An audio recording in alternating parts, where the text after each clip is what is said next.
Nick, do you have any tips for staying productive? Any tips for staying productive? I'm actually probably one of the worst people to ask about that. I feel like I'm always busy and I'm super productive, but I don't know how. I don't actually use, I can't say like, oh yeah, I use this app and then I use this calendaring thing.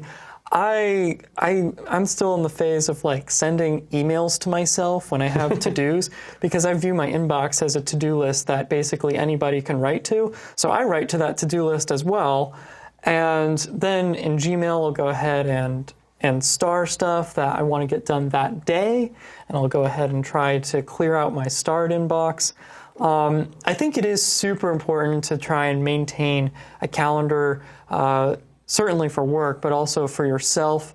One thing that I have been doing personally at home is I have this calendar on my fridge. It's just like a dry erase board, and I go ahead and fill it out for the week. It's just a week calendar, and I fill out things like I'm going to work out these days. I have this piano lesson on Friday, and then I go ahead and mark down a few goals that I have for that week that I can quantify, and I go ahead and record those each day, and that's really helpful. At first I thought it was kind of stupid. It was actually my girlfriend's idea, and I thought that, I was like, this is dumb. This Hope is really she's not watching. She knows this.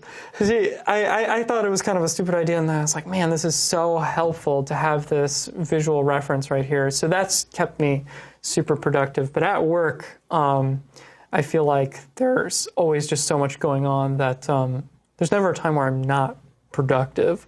So I don't have a problem staying productive. I think for me, it's more of a problem of prioritization and figuring out how best to tackle the issues of the day. So that's something I'm still working on. I have a quick app tip for eliminating distractions as opposed to gaining productivity. It's called Concentrate. You can get it at getconcentrating.com. The thing that's really useful about it is that you can block domains for a certain period of time. I'll do something called the Pomodoro technique, where you work really hard for 25 minutes and break for 5. Mm-hmm. That's where you can get your distractions in. So you set up some timers and boom, you're done. See, I'm super weird. So many people in the community of web designers and web developers will have these productivity techniques.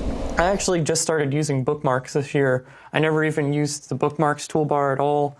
Oh my. And I tried using RSS for a little while, but it actually just ended up creating this huge influx of links that I never wanted to read.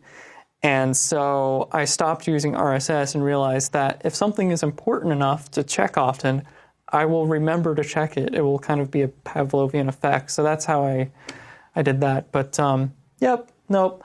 I'm always productive, but I'm not really sure how. Haven't had time to actually distill that in detail.